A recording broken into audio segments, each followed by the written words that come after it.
There's a party here in Agrippa, there's excitement in the air.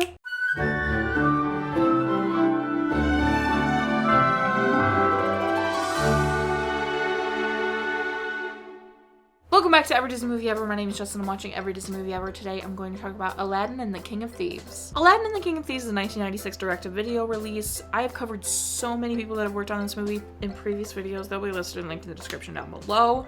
Supervising animators include Bill Baxter, Andrew Collins, and Lianne Hughes.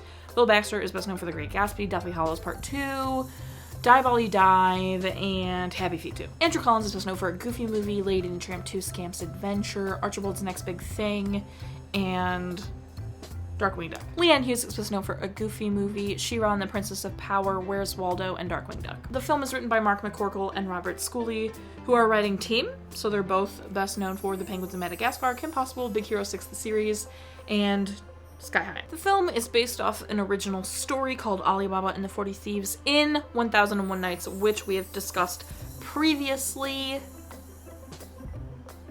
Strap in, it's a long one. Shall we compare?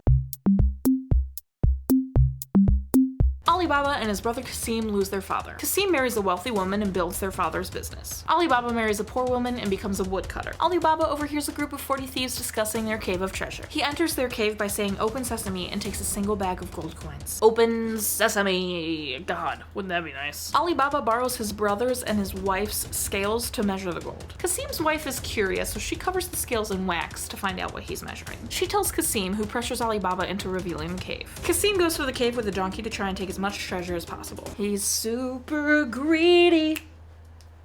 Super greedy. He forgets how to leave the cave, so he's stuck inside until the 40 thieves find him and kill him. Alibaba's worried for his brother and finds him dismembered in the cave. He takes the pieces of his brother back home and has his slave Morgiana help him pose Kasim's death as a natural one. They bury him without anyone suspecting he died unnaturally. The thieves discover the missing body and trace what has happened. Babu Mustafa, the body stitcher, retraces his steps for the thieves to the house where he stitched the body, and they mark the door in order to return at night. Morgiana sees this and marks all the doors with the same symbol. Just a heads up, she's about to own this entire story. The King of Thieves kills the unsuccessful thief. They try again, but by chipping a step up to the house. Morgiana sees this and does the same to all houses. The leader kills the next unsuccessful thief. The leader memorizes everything he can about Alibaba's house. He poses as an oil merchant with 38 oil jars, one with actual oil, the rest filled with the thieves. They plan to kill Alibaba in his sleep, but Morgiana kills 37 thieves by pouring boiling oil on them. You see what I mean?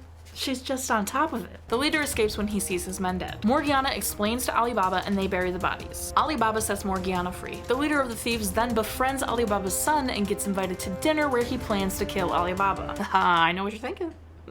Morgiana. Morgiana recognizes him and does a sword dance, which ends with a dagger in his heart. Alibaba is furious until he realizes what has happened, and as a thank you, allows Morgiana to marry his son. Alibaba is now the only one who knows about the treasure and how to access it.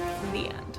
Not the same at all, not even close. I think the only part that's the same is that there are 40 thieves, and that you say "Open sesame" to get into their treasure room.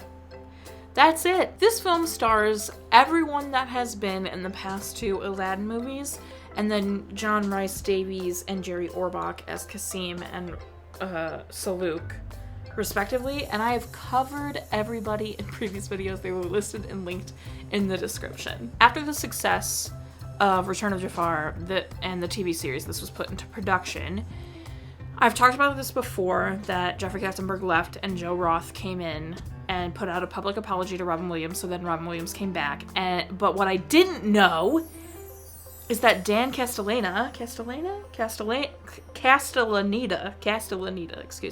Dan Castellaneta had already been recording for the movie, and when Robin said he would return, they just said, "Sorry, Dan, Robin's back for the genie, toodles," which I didn't know at all.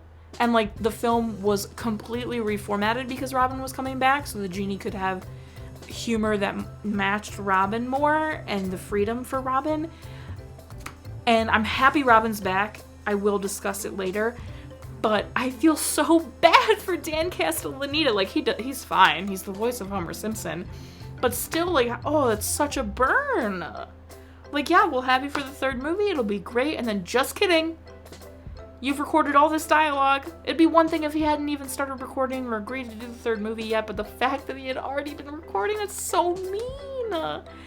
It's got a 33% on Rotten Tomatoes. It reportedly sold 10.3 million units. This film is immediately of another caliber, and I don't want to shame Dan Castellaneta. He did a great job in this sequel. I was very impressed with what he was able to do with the genie and trying to do what Robin does, really. But Robin Williams is of another caliber. He's just of another caliber. Like, he just is. And on top of that, the animation is better than the sequel, so and the story is better, but that's a whole other thing entirely. The story is better. Robin is back as the genie, which adds a whole new height to the comedy, and the animation is better than the sequel, so just all around the third one, in my opinion, is better than the sequel. Not saying the sequel's bad. The music also, in my opinion, in this one is better. I really liked the Party Here in Agrabah song, and I really liked Jasmine and Aladdin's song, Brad Kane Can Wreck My Entire Soul for the Rest of Eternity, the second he started singing the Out of Thin Air song. The second he started singing that song, I cried. So, the sheer amount of Disney Easter eggs in this film is astronomical. I tried to get pictures of as many as I could, but a lot of them happened right in a row, so it was like I couldn't screenshot that fast. So just know that the amount of Disney Easter eggs I'm showing you here, there were more. There were so many more. It was Pocahontas, Little Mermaid, Cinderella, Snow White, Steamboat Mickey was in it. Like, Genie did Steamboat Mickey, and well, Steamboat Willie, but Mickey, Steamboat Mickey, and I said Pocahontas. What else? Oh, he directly said something. He broke the fourth wall and said something about, I don't want a tertiary character having dialogue in my big scene, and like the amount of Disney references was crazy. And then Robin Williams references. He did a Mrs. Doubtfire reference. Like, it was so hard to keep up because it's Robin Williams, and then just the animation of all the Disney, like, they didn't care at that point, like, you know, mid to late 90s, they're like, all right, it's direct-to-video, let's throw in as many Disney Easter eggs as we can, which was so fun. Jasmine is incredible in this movie, and Jasmine and Aladdin's relationship in this movie is incredible. It's so healthy, and it's wonderful to see that. Like, she's full support, go find your dad, the wedding can wait, I love you, I'm here for you, good luck. And then at the end, when it finally comes to like the final thing she goes with, and she kicks some butt, dude. Jasmine is fire. We love her. We live to see it. There is a mid-credits Genie scene where he's like up the like screen as their credits are rolling, and then there's a post-credits Genie scene where he says like it's the end and he can't get out and all that kind of stuff. That is everything for Aladdin and the King of Thieves. I really enjoyed the movie. I was actually pleasantly surprised. I was kind of dreading because I thought I had remembered Return of Jafar better, so then I was like, oh my gosh. All I've heard is that Aladdin and the King of Thieves is better than Return of Jafar, but now I'm nervous, and then I was pleasantly surprised. I had a good time. I laughed. I loved the music. I cried. It was parent time. Full shebang. Story was pretty good. Aladdin's dad is kind of trash can garbage, not gonna lie to you, but that's okay. Saluk obviously really is trash can garbage, that's fine. Yeah, okay. My final rating is 7 gold hands. Our total movie count is. Our parent death toll is. Our cry count is. If you want to keep up with the movie I'm watching when, follow me on Instagram and try to find out what movie I'm watching when. I put it every Monday and Friday and sometimes Wednesday.